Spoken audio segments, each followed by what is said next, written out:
Exactly. Yeah. Still have about another minute before we begin.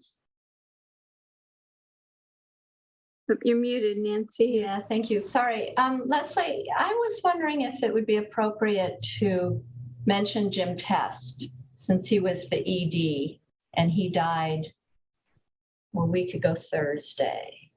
Oh, I don't know, up to you, but yeah. Thank you, Nancy. sorry to spring it on you last minute, but No, we can take a moment, maybe before the consent calendar, just to recognize him. Yeah, thank you, Nancy.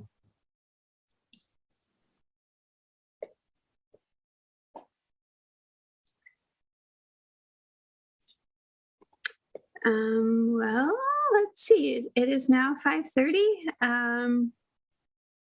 Let's see. Do we have, we don't have Supervisor Madrone here, but it looks like everyone else is here. So I'll go ahead and do, so we have a quorum. I'll go ahead and take roll call. Welcome everyone to the HWMA board meeting of Thursday, June 9th. And we'll begin with a roll call with Meredith Matthews. Here. Hi, Meredith. Elaine Hogan. Here. Robin Smith. You're muted, but I read you as saying here. Present. Hi, Robin. Oh. Frank Wilson. Here. And has Supervisor Madrone come in? Oh, okay, so Supervisor Steve Madrone currently absent. Maybe he'll come in later. And with that, and welcoming everyone, I just want to take a moment to honor and recognize Jim Test for his service to the community and the role he played as the director of Humboldt Waste Management Authority. It takes a lot of leadership to keep these organizations moving forward and doing this work for the community. So thank you to that. The community thanks Jim and his family. The organization wouldn't be what it is today without the roles that he played within it.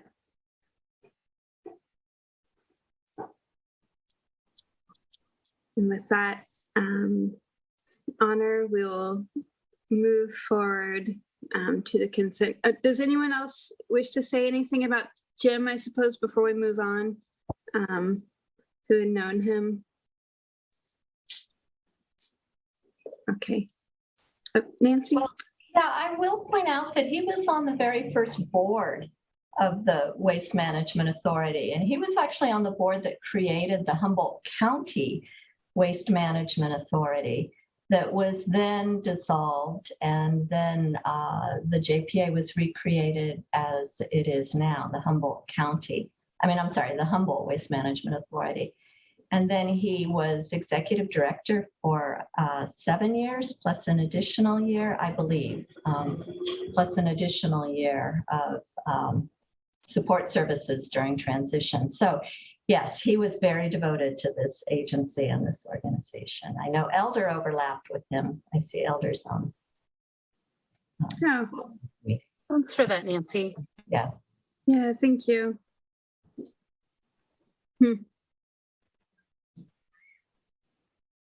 Anyone else on the board or otherwise wish to say a little something? What do I do? Elder would like to say something. He's not as great with Zoom. No problem. No, I just wanted to say we're going to miss Jim, and I wanted to go see him before he passed, but got some family issues at home of my own I had to take care of, and I didn't get a chance.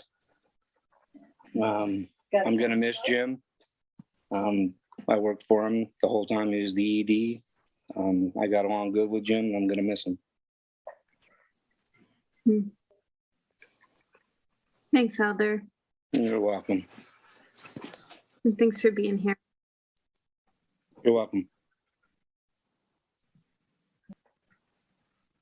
We'll just take a couple breaths before we move on, just to let that sit in the space for a moment.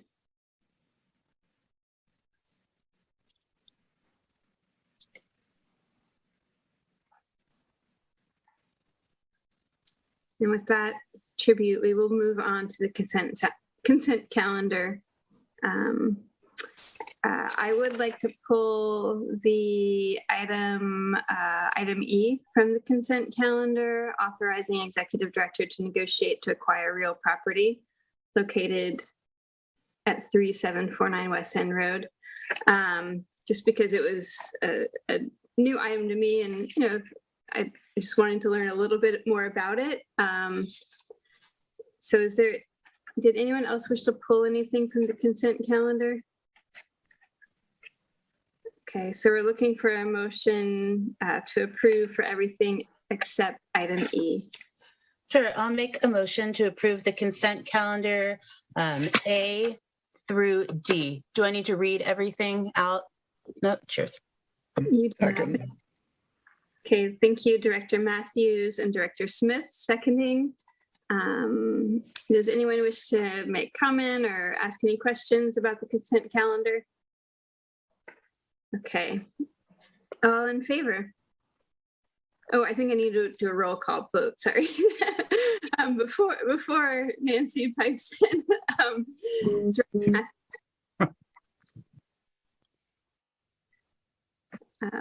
Director Hogan. Yes. Director Smith. Aye. Director Wilson. Yes. And is Director Madrone here? Yeah, no, okay. And I also vote aye, so motion passes unanimously with Director Madrone absent. And we will move on to item E, which is authorized executive director to negotiate to acquire real property located at 3749 West End Road, Arcata, California, 95521, APN 507-081-036 for relocation of Eureka Recycling Center. Price and terms discussed in closed session per Government Code 54956.8. So we won't be discussing price or terms, but just the item in general and some kind of background and an opportunity for board members or the public to ask questions. And I'll turn it over to you, Director Fuller. Thank you, Madam Chairwoman. And with my apologies to the board, I realize this came at the last minute and I wanted to get it out there before we did, but it is here now. The reason being this was in our search for a viable piece of property to which we can relocate the ERC. This was right now the most attractive and some sense is the only player in the game. So I wanted to get it on the agenda. Apologies if it confused anyone. This property is located where it says it is at 3749 West End Road. In your packet should be two graphics. One of them's just a Google map showing the exit on Yintoli to West End Road, and then you make a hard U-turn and come off 299, come down there to West End Road and then West End Court. The photograph, the Google Earth map, is an aerial of the actual property showing where it's located at the end of that little corner. And the advantage is that this is a property that's currently in foreclosure. A gentleman was in the marijuana business and it didn't work out. He put a lot of work into it, did a lot of improvements. In terms of the properties available to us, it's very attractive because it's, Eric, jump in here if this is not correct, but I believe we're permitted okay for the operation we want to do, which is our recycling center. It has a lot of space, it has a lot of land, it has advantages that would include possibly one-way traffic in and out for the customers and also the trucks that need to bring loads in and out or ship in and out. It has also the potential for the future, possibly, should we decide to bring ERC back to this site, it could be repurposed for organics. We don't know. But the bottom line is it's a very attractive piece of property, and that's why I'd like to request the board authorize me at the time to negotiate for it. Any questions, please ask. Director Fuller, as a point of correction, we have not started any of the permitting process. Oh, we have not. Okay, I Director apologize. Fuller is talking about the zoning of the parcel itself. So the zoning would allow the activities that we plan on having at the facility, but we have not started any undertaking about permitting. We have reached out to City of Arcata Planning, and we have discussed our potential options with the site, and it's zoned appropriately for those activities. Okay, so there will be now 2 recycling centers in Arcata. That's what I'm understanding? I'm sorry, and I was very, very sick during the last meeting, so. No, absolutely. So what Hambro only specializes in CRV. Okay. They do not accept Freon appliances, e-waste, TVs. This recycling center in Arcata would be more of a hard to recycle item recycling center. So we would focus more on items that are difficult for residents of Humboldt County to dispose of currently, that either have honestly 1 or only 2 other disposal options, where Hambro is specializing in just certified redemption recycling. Thank you for the clarification. That's great, because I was going to bring up e-waste, and I'm really, really glad that that there will be a place for that. So thank you for the clarification.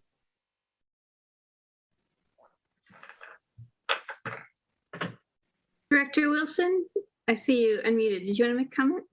Yeah, I was just asking it. I'm trying to view it from the picture in the Google. Is this a little sawmill that used to be there, or some kind of little wood manufacturing plant? I believe it's adjacent.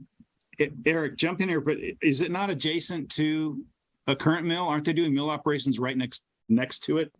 Yeah, the parcel lies in between Lindgren Lumber Sawmill and 190 or 101. So it's the parcel that's in between the sawmill and the highway. Is that is the sawmill the old Mission Fence sawmill? Yes. Yes. Yeah. At one time, a long time ago, the sawmill owned the entire property. And at some point in time, it was parceled out.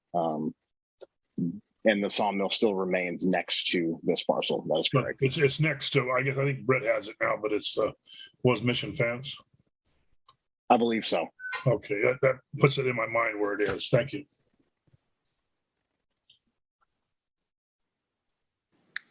That's all I have. Thanks, Director Wilson. Anyone else on the board wish to ask a question? I'm just going to ask what's the square footage? We're right around 2 acres. Yes, Eric? That is correct. I don't have the covered square footage off the top of my head, but we're currently assessing the viability of what operations we could fit inside the footprint, and what additions we could make to the property to ensure we encompass all current activities that we're going to be moving over there. And do you think the acreage would be enough to allow for, like building material reuse center or anything like that? Yeah, so one of the benefits of this property compared to a couple of the other properties we've looked at is the potential for expansion. So right now with the current covered footprint, we believe that we can get almost all activities that we currently have at the Eureka Recycling Center at that location under cover, with a pretty extensive amount of the property left over for continued expansion, whether that means transitioning tires, carpet, mattresses to that location so that we take a little bit of the traffic stress away from the Hawthorne Street transfer station, and move that to a location that's a little bit better suited to encompass that it's recycling. It's no longer, those items are no longer being disposed of, they're being recycled. And so having those go to a location that better exemplifies that activity would be good just for education outreach purposes as well.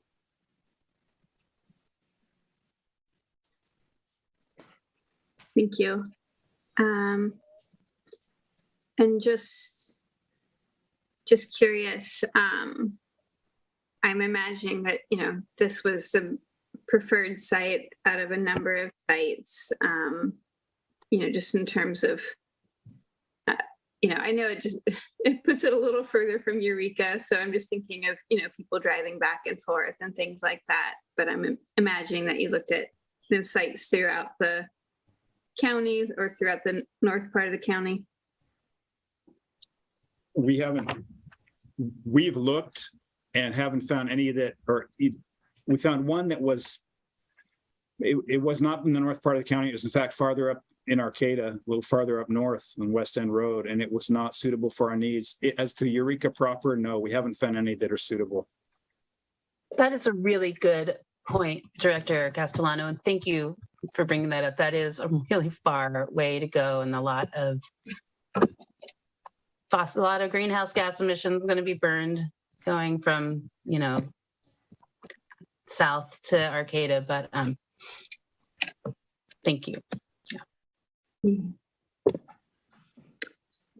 any members of the public wish to make comment on this item?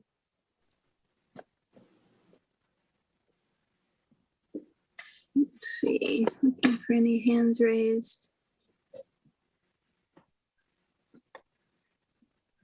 Okay, don't see any hands raised, so we will close public comment and bring it back to the board for discussion. Are there any comments about this?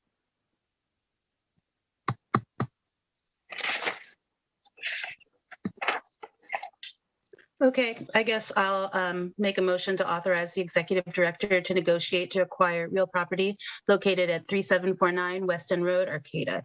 APN 507-081-036 for relocation of Eureka Recycling Center, price and terms to be discussed in closed session for Government Code 54956.8. Would anyone like to second that motion or have I'll discussion? second that motion. Thank you, Director Wilson and Director Matthews.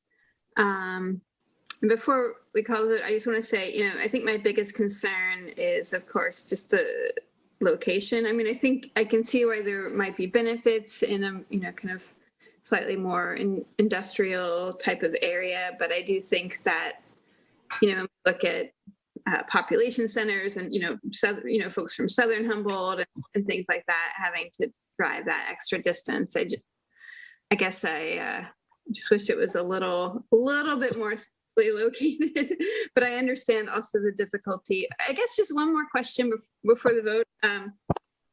There's some urgency around this, or some just sense that like we want to do this sooner, as soon as possible. Yes. Didn't I read that we're going to cease recycling e-waste soon at the Eureka location? So I do think it's kind of a matter of urgency. And I also think that maybe further on down the road, we can work to arrange like collections from places south for people all to get together and load up on one vehicle and take everybody's down at once. That's definitely something that I would like to work on. Thanks, I agree. Oh, Kelly, Eric, do you want to add something? Thank you, Chairwoman Castellano. Just for the board's information, HWMA in the past has held several of these type of collection location events. Generally, we do them in the more rural areas. They focused around white goods, which is your appliances, Freon and non-Freon appliances. We do e-waste events. In the past, we've done several. I believe we still do one annually in Rio Del as part of a grant that they receive. And then obviously we did HHW activities as well. Generally, we do them in rural areas. Orleans, we've done one, Southern Humboldt, Redway, stuff like that. But there's nothing that says we could not hold events Yes. in any of our participating jurisdictions if that's something that the board would like us to look into as well. So we do have the capacity to do that, and we have done that in the past, so that is an option. Thank you. I appreciate that. So- Okay. so should I amend my my motion to also include directing the board to look into other collection events? Or should that just be like, we make that the separate situation? I mean, I think it's up to you. I think you could, you could keep your motion as it is, and we could kind of just give a general direction. Maybe I'll just kind of look for nods.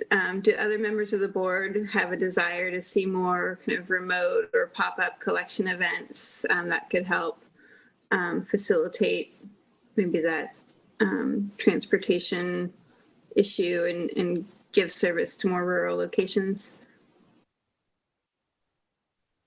Okay. All right, it seems like there's a general agreement towards that. Okay, thanks. And with that, we'll go ahead and vote. Director Matthews, Yes. Director Hogan, Yes. Director Smith, Yes. thank you, and Director Wilson. Yes. Thanks, Director Wilson. And I also vote yes. Motion passes unanimously. Director Madrone absent. Thank you. And we will move on to oral and written communications. This time is provided for people to address the board or to submit written communications concerning matters not on this agenda. Board members may respond to statements, but any request that requires board action will be referred to staff for review.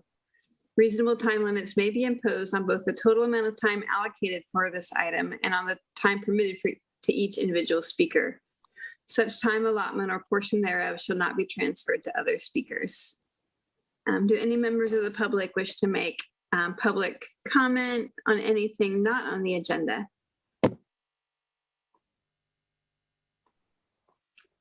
I don't see any hands up. Director Fuller, have we received any written communication? I have not, no. Okay, thank you. And with that, let me just check one more time. Yep, I will close public comment or oral and written communications period and move on to item number 4, HWMA restructure, creating an accounting manager position, eliminating the director of finance and administrative services position, and approving a new organizational chart. Director Fuller. Thank you, Chairman Castellano and board.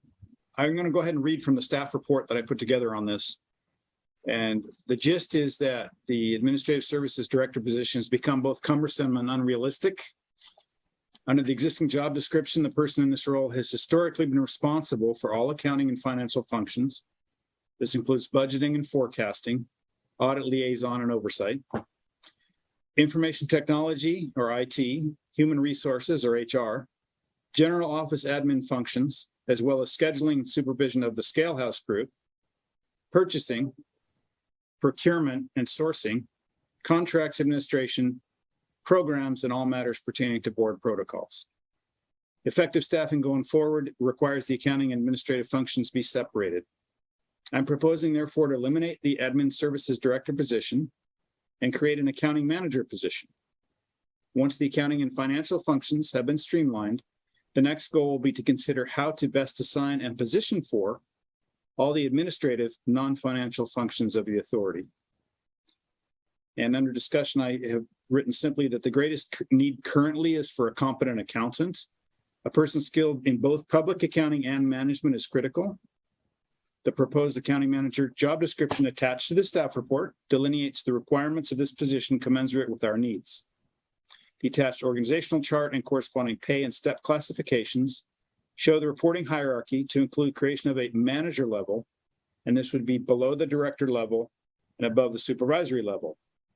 This accounting manager position will be a salary position, range 36, step 1, starting pay at $79,031 annually.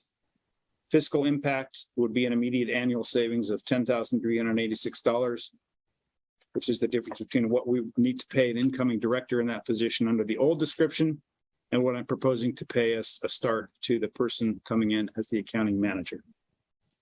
Attached are the job description I have drafted, the existing Director of Finance and Administrative Services description, and a new organizational chart, including pay range and step classification.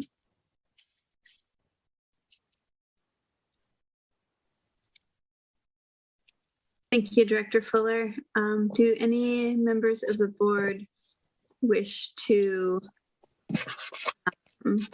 ask questions about this item? So the accounting manager would report to then you or? Yes. Yes. And under the new org chart, I've addressed that hierarchy where there's executive director level under which there would be 2 directors. And then the new tier would be manager between director and supervisor. So I would have a total of 5 direct reports on that org chart. Yeah, I mean, the job description for the administrative services director that's a beast. Capital B beast, I concur. So in vetting that, my first concern was, and based on experience and talking to peers and others in similar organizations and some private, some public sector, to have someone, I mean, we're not a Fortune 500,000 employee organization, obviously. We're a small public entity. However, to try to have one person do both the administrative functions, and all of you know this respectfully, in what you do and what we do, public entities, there's probably a lot more paperwork, a lot of dotting I's and crossing T's and things that need to be done. Somebody who can do that administratively very, very well is not necessarily competent in accounting, and vice versa. If the money's right, and we know that going forward, that's, to me, in my mind, something very important to always be showing the board and the public. We have the money, we're doing the money right. And then we can phase in how to do an administrative function after that. Yeah. In other words, I agree. Thank you. Yeah, I work at it. I mean, my other job is a JPA, so I absolutely understand, the struggles of this. But I just want to make sure that you will be okay without all these other tasks. Well, I will give a shout out to everyone currently who has been working very hard since I've stepped in, and I'm sure under Jill's tenure as well, since this phase in started. We're dotting the I's and crossing the T's, and there are many of us spinning a lot more plates and wearing a lot more hats. And again, I think everyone's familiar with that. We're getting it done. That can't last forever. It cannot hold together. But again, the immediate need is accounting. But yes, we're okay in the interim for the admin functions. Well, I will just wish you very good luck. I know that there are a lot of people hiring finance people right now. We are, City of Arcata is, there's several finance positions out. It's a tough market up there. So yes. Good luck. Thank you. That is heartfelt and appreciated. Most heartfelt way. Absolutely. Thanks, Director Matthews. Any other members of the board have questions? I had just one brief question. Please. Director Fuller, do you anticipate that we would be having to hire anybody additional to cover the administrative tasks, or that you can ferret those out amongst the existing employees? I'm always thank you. I'm always a proponent of, okay, we need to start where we are. Who are the people that have worked here and understand the organization the best now internally? Are any of those people viable candidates for moving into a position that would take more on more administrative responsibilities? I don't know yet, but that's my first step is always, who do we have now, and what are the interests, and do those interests intersect our needs? If not, then ultimately I would like to create a new position. Yes, if it becomes necessary and obvious that, okay, things are not, we would need that. But right now, no. That's my vision for the future. Right now, I want an accountant in here who can do the job, and then we'll see about the administrative function. All right, thank you. Yes. Let's see, I had just a quick question in terms of, to Director Matthews' point that, this can be a tough position to fill. Do you feel like, there's enough coverage of this work, until the position is filled? Yes. And I will also say Jane Nelson is on the call, and Jane has been, with the title of accounting clerk, she's been more than a clerk to me, especially in the recent weeks. Jane is skilled in accounting herself, holds a degree in it, has very graciously worked with me not only on QuickBooks, but in accounting basics so that we understand that the books are right until we can get some in here working with our auditor in the interim and get somebody else in here to say, okay, I'm the accountant now. Yeah, you guys are basically doing it okay. To answer your question, yes. But in the long term, no. I will need an accounting person in here who can really do the accounting. In my accounting courses that I took way back centuries ago, I very much respect and admire the science of accounting, but I am not the guy to sit in front of a spreadsheet and make sure the debits and credits balance. That's why I want somebody in here who can do that. So that's what I'm looking for. Thank you. Any other questions from the directors? Director Hogan. Yeah, just a quick question about how this affects the budget that we discussed last month or the month before. Is this something that was planned for next fiscal year, or what impact will it have on the budget? Well, the impact is that it saves us $10,000 over the next fiscal because I no longer have a director of administrative services on the payroll. That person was released during probationary period. So I have that vacancy to fill. I'm proposing to fill it at a lower tier that we will create with the board's approval and put a manager person in there. And so the effect on the budget is in fact favorable at this point. And to Director Hogan's question. I'm sorry, does that make sense? I didn't. For me, I think just the follow-up question would be if we need to hire a second person, will that have kind of a long-term effect on the budget? Yes, it would. And I would have to propose that. Okay, thank you. I would not, I want to meet the immediate need and then see, okay, where are we administratively? Is a second person really necessary, or within the current structure, are the folks we have on staff able to either step up or accommodate it, or what do we need to do? At this time, I don't know, but yes, Madam Chairwoman, to your question, if it becomes necessary to staff for another position, yes, it would have a fiscal impact. And at that time, I'd have to present numbers to the board. Thank you. Thank you. Any other questions from the board? Okay, we'll open it up for any comments from the public. I see no one raising their hand. Okay, we will close the comments on that and bring it back to the board. Any discussion from the board, or additional questions or thoughts, or would someone like to entertain a motion?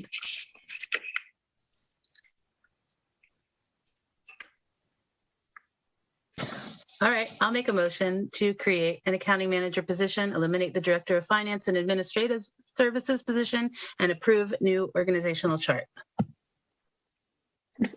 I'll second that motion. Okay, that's a motion by Director Matthews and seconded by Director Hogan. Okay, I will go ahead and any other comments that anyone wants to make? Okay, Director Matthews. Aye. Director Hogan. Yes. Director Smith. Aye. Director Wilson. Yes. And I also vote yes. And Director Madrone absent. Motion passes unanimously with Director Madrone absent. And we will move on to item number 5, standing item CRV and recycling update, and a presentation by Allison Hochlimba for Our Planet.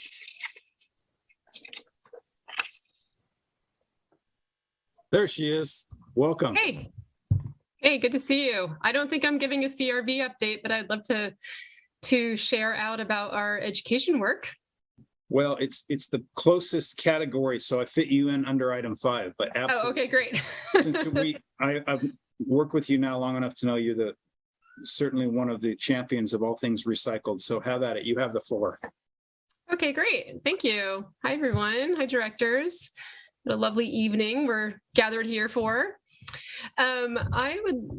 Director Fuller asked me to share out with you all about what we do in our education program, which is funded by the HWMA. Yes. And so I'm going to share my screen with you and walk you through a little bit about what it is that we do over these years and where we're going. Let's see. So 4R Planet is in the 4 Rs: reduce, reuse, recycle, and rot.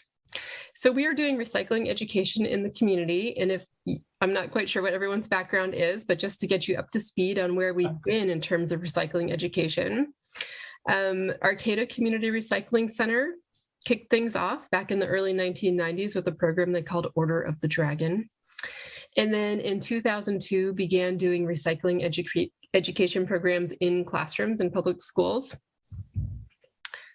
Then in 2004, the program really expanded. I came on board at that point as a credentialed teacher. So yes, I've been doing this work in our community since 2004.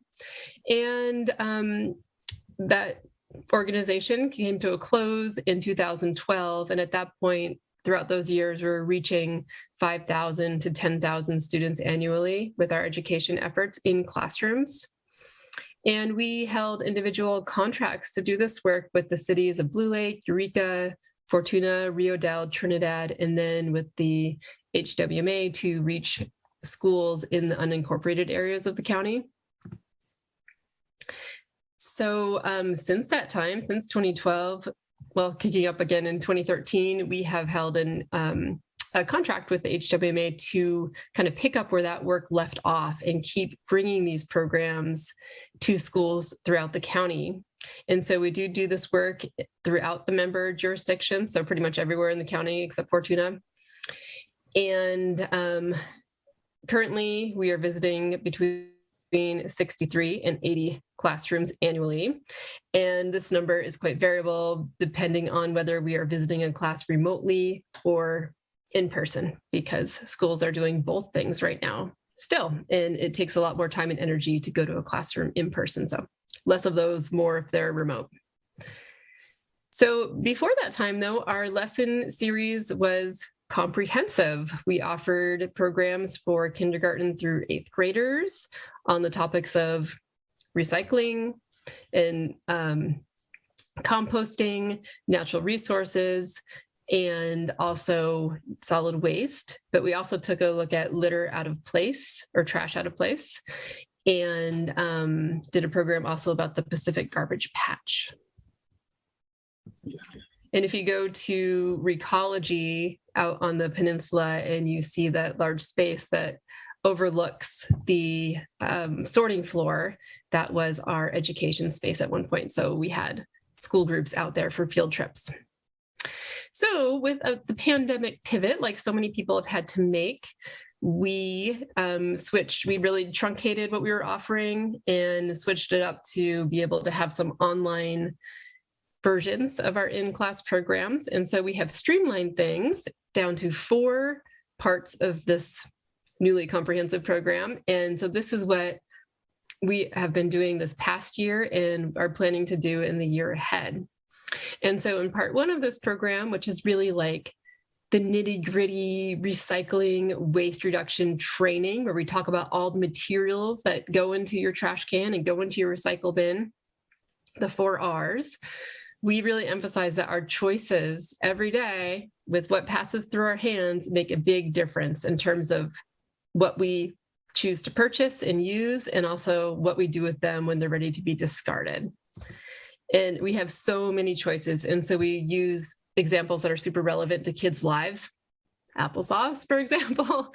There are so many different choices that you have, even when choosing how to enjoy a tasty snack like applesauce. Wow. And then the second part of this is we talk about where is this place away when you throw it away or you recycle it away. And this is also a remote program where we follow the path of a choice that this third grader is making by choosing to toss the empty cereal box in either the trash can or the recycle bin. And I'm going to take you on this tour in just a moment after I give you the overview here. And then we get into composting as an in-person program. And for the littlest kids, we talk about this in terms of compost critters and who are the ones that are actually doing the work of like the world's most amazing magic trick of turning your food scraps into beautiful soil amendment. And so we actually go through the steps of that process and then allow them to explore from a healthy compost bin and identify the different creatures that are in there. And for a little bit older kids, we do a program called Cooking Up Compost, where we use an analogy like it's a cooking process. You have certain ingredients, you have to go through certain steps in the process. They undergo changes, it heats up, it looks different at the end, and really teach them about the whole process there. And then they're also identifying who the fungi, bacteria, and invertebrates are that are in there doing that work for us. And then part 4, an in-person program, is we actually go through the steps of what happens when something is recycled. So we take paper from the classroom recycling bin and we create a mini recycling factory in their classroom. And the students make finished new paper at the end that they can use for new purposes from the stuff that they had put in the recycling bin. So over the past year, what did we do? Well, we did 32 of the remote classroom visits and 38 of the in-person visits. And these numbers are, we have an agreement with you all based on a price per classroom visit. So this was just maxing out our budget with you all to be able to provide as many visits as we could. And here is where we went. So schools in Eureka, Arcata, Cutton, McKinleyville, Bayside, and we reached 1,308 students this year with that work. And then an add-on for schools that are interested is that we also provide school assistance in terms of waste reduction. So I will go to a school and I will meet with the administrators, the kitchen staff, the custodial staff, motivated teachers, motivated students, motivated parents. We all group up together and we basically walk around the school and do some simplistic waste characterization of where things are accumulating in different areas of the school. And we look for initially the low-hanging fruit in terms of waste reduction. And then we can get more complicated with it. It's different at each school. You can imagine some are much more involved with their recycling and waste reduction efforts than others. But in terms of the low-hanging fruit, here is what Humboldt County's average trash can looks like for residential use. 23% of that is paper. We could be recycling a whole lot more paper. And then 42% of that are your organics. So I know that that's a big topic right now. And so with that, I am going to share a little virtual, a truncated version of our virtual school tour. I can find my file here.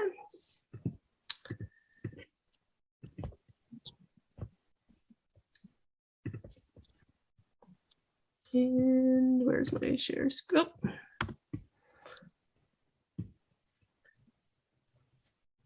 Sorry, got a little tricky with the sharing of multiple presentations here. Okay, there we go. So I just want to give you a sense of the flavor of what we're offering to students around the county here and what you're supporting. So thank you for that. So here you go. You have your choice. What are you going to do, lovely third grader, with your empty cereal box?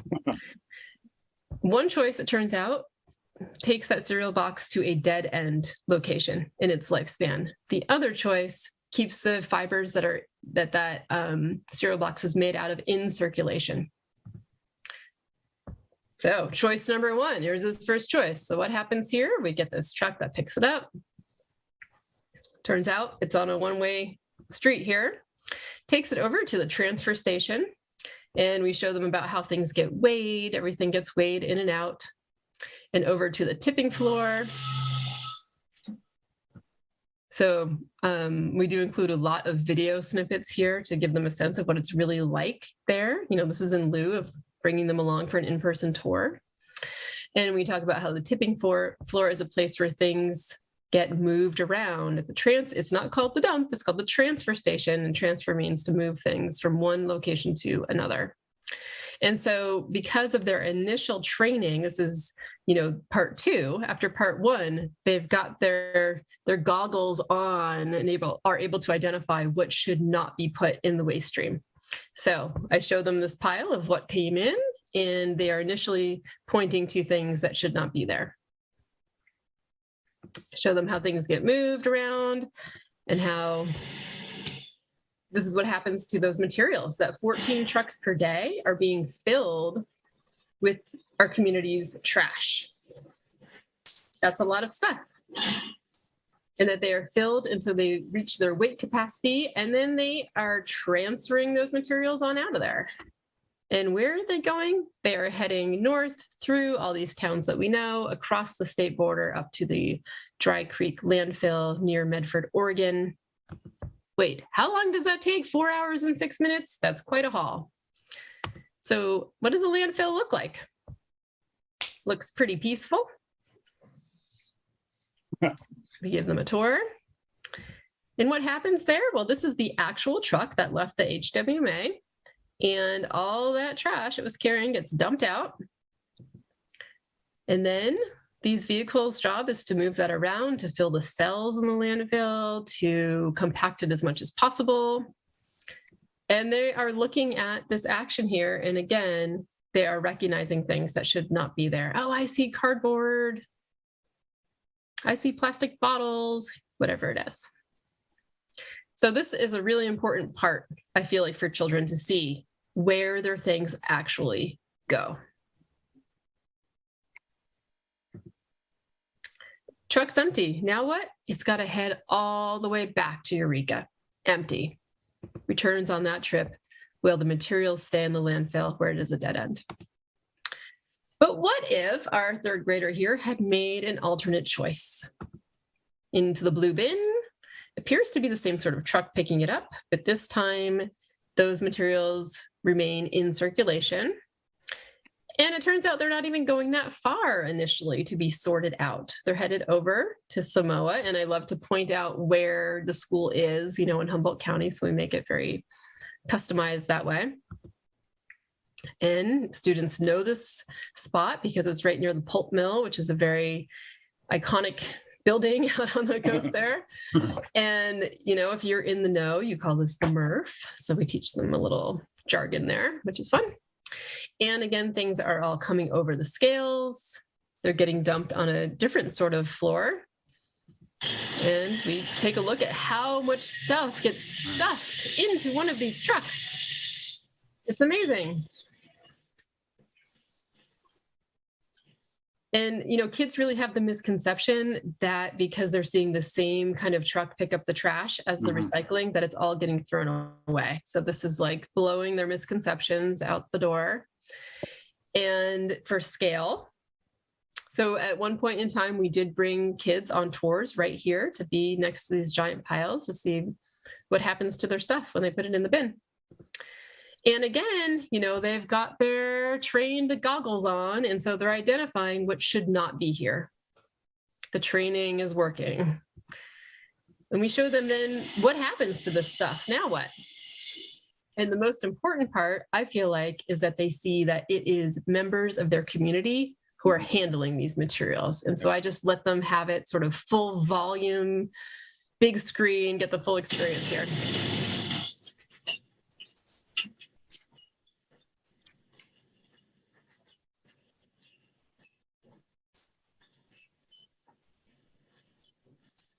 Wow. It's a tough job, and it's people in our community, again, that are using by hand sorting these materials out. And oftentimes what they're pulling out, we see, is trash away from the recycling, which is why we teach them in the first session that when you're in doubt of if you should recycle it or not, to throw it out. Because if you're just passing trash along, someone here is going to have to pull that trash away from your recycling.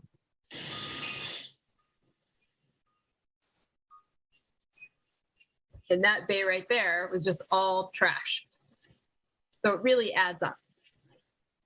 And that's really the message too, is that all of these little bits that you are recycling really do add up. And again, they're seeing this and they're noting the plastic bags that shouldn't be there. And we talk about why that's hazardous for people working at this spot. They don't know what's going to be in the plastic bag if they open it. It could be something dangerous for them.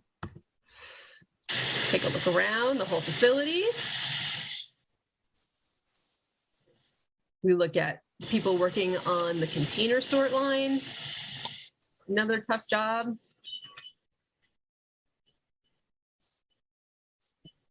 Jack, I'm talking about my place. Plenty of women are doing this job too. And I'll zoom ahead here, but we look at what happens to these materials as they're baled up, which is exciting to see bales being born from the baling machine, and that this is the entity that leaves the MRF. So we look at how big those are, and Wow. If you look closely, you can note all the different small bits of things that were just choices people made to recycle those. And all the different categories of materials that leave the MRF.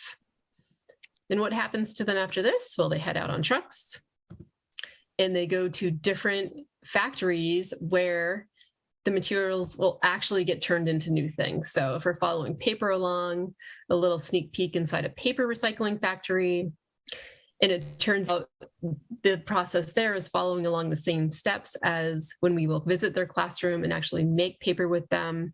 So it's blended, it's rolled flat, it's dried, and then you have new sheets that can be turned into new things of all sorts. Those materials are kept alive, going around the cycle, kept in circulation.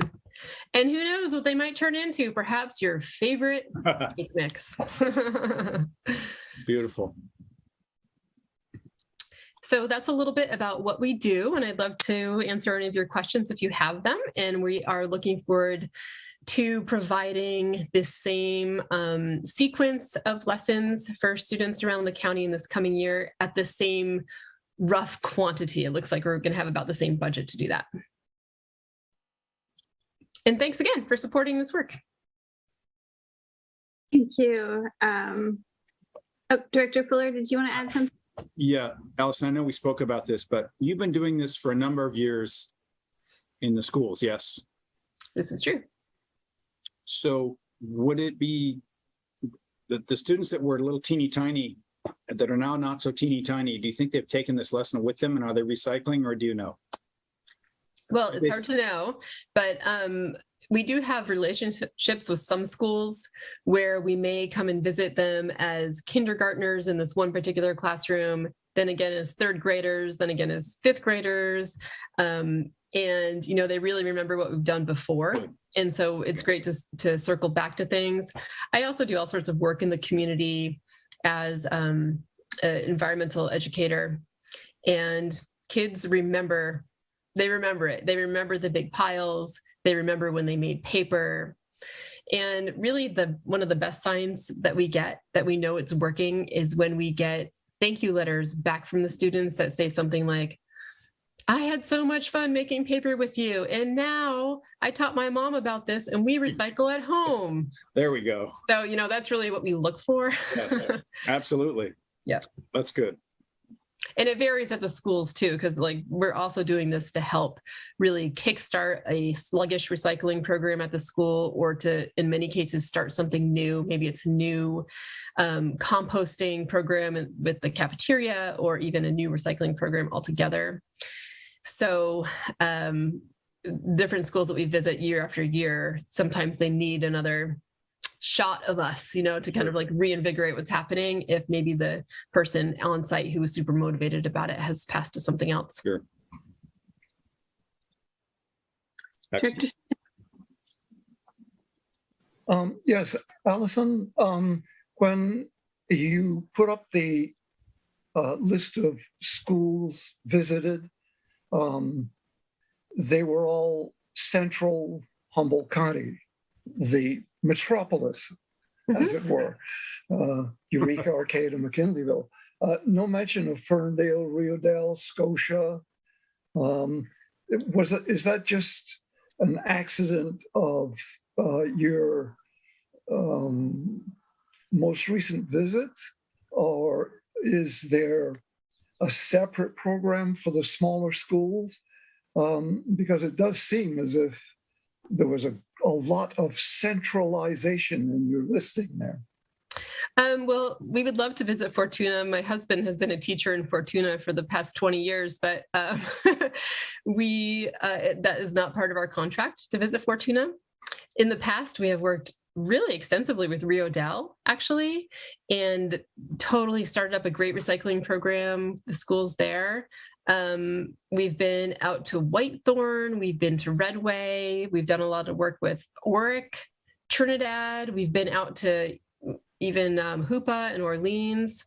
We've been all over the place. I think it was just a factor of this year, and it was really an odd year for schools because they were really hopping back into school after the distance learning that occurred, not everywhere, but nearly everywhere around the county. So, yeah, so it varies by year. Yeah, sounds more like serendipity. You ever get to the North Pole? I would love to go there. She'll go if she can, I'm telling you. Yeah. Hopefully it's still covered with ice when I get there. yeah. Good point. I had a just quick question. Do you also, there's been so many changes to the recycling industry. Do you talk with the kids about those changes and how recycling doesn't have, or, isn't always the solution that maybe we thought it once was? Oh, absolutely. And that's why it's like the third tier solution, behind reduce and reuse. So we taught those are what we should do first. Yeah. I mean, especially with the plastics, Yeah. And that you can't, a big thing is like wishful recycling, that we just can't do that. And we use like a basic, usually the teacher is going to have like a to-go coffee cup on their desk. And so we'll dissect all the different parts of it, the plastic lid, the wax cup, the sleeve that goes on it. And that really, when you're making what seems like a simple choice, for a kid, they're getting like a hot cocoa or something at Ramone's and they're getting that to-go cup with all those pieces on it, that it's actually like a lot more complicated than you would have realized, figuring out where those materials go. And if you just bring your own cup, then, that's quite the savings and quite the workload savings too, in terms of all the people that handle that along the way. In the transportation, all those things. Definitely. Do any other board members have a question?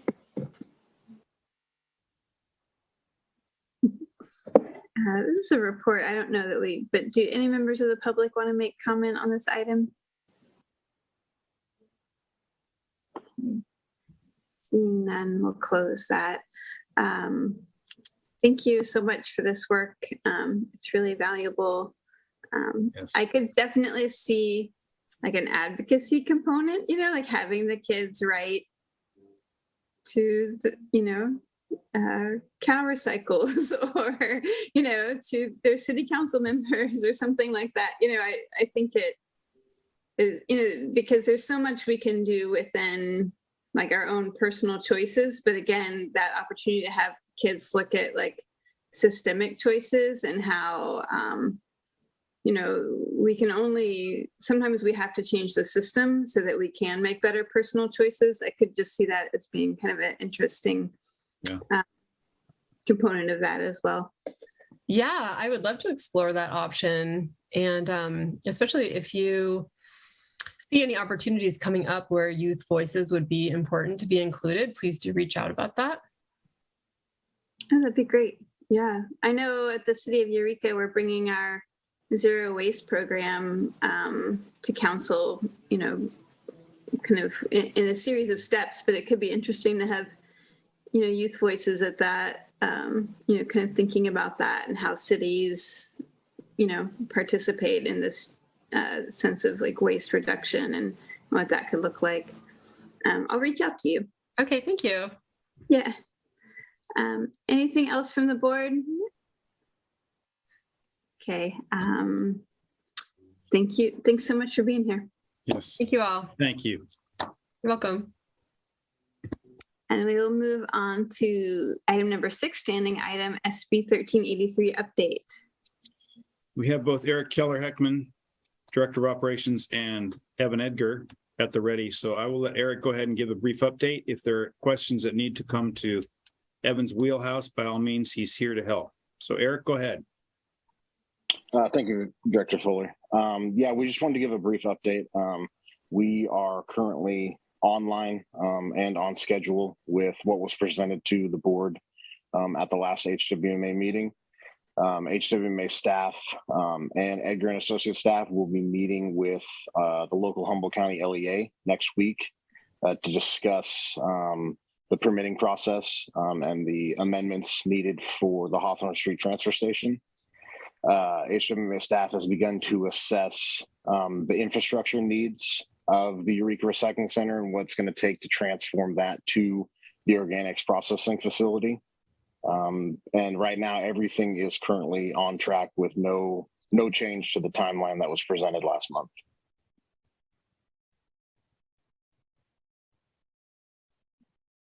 Thank you.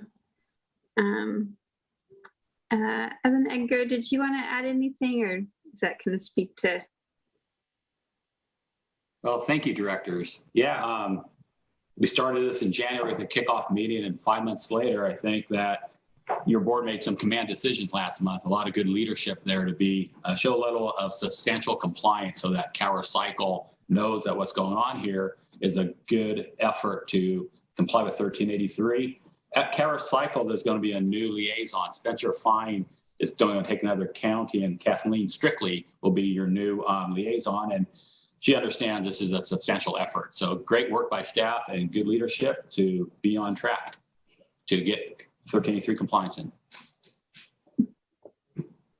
Thank you. That's good news. Any questions from any members of the board? Okay. We will keep moving on. Thanks to you both for being here and for everyone's work to move that forward with such expedience. To standing item number 7, board member reports. Anything that members of the board wish to report tonight?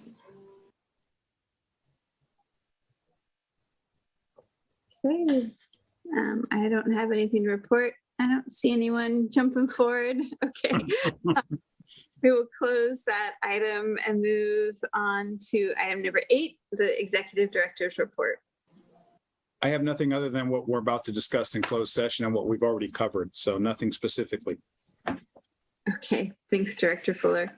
And with that, that brings us to item number 9, which is a closed session item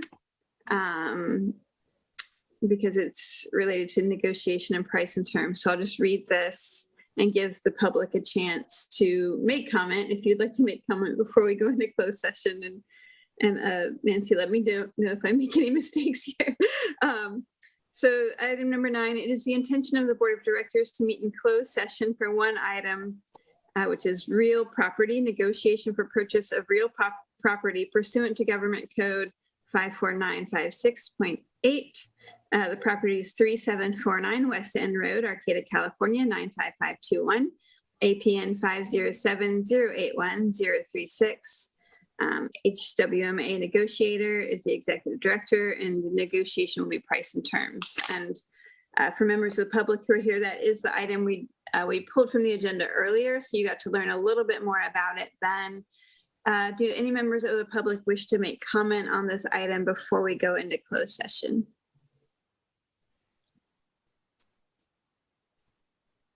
Okay, I don't see anyone jumping forward.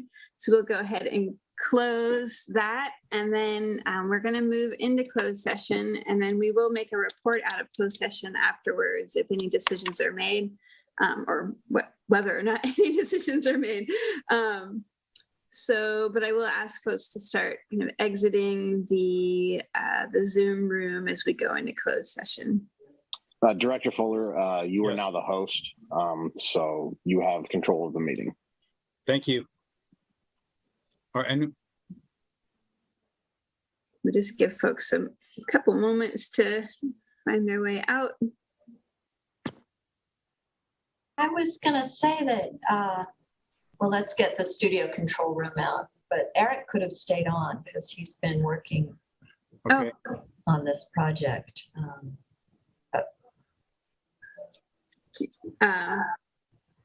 Peter, you could. Access Humboldt and Robin, are you still on the call? I'm showing you on the screen. I feel like maybe she's not by her computer. Let me text her real quick. Okay.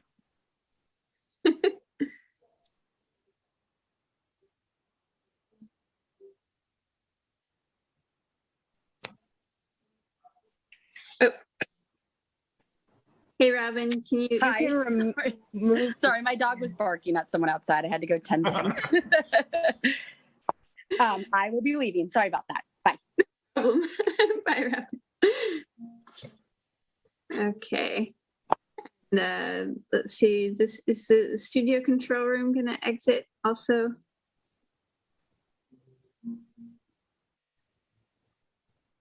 Director Hogan, Click you're on the little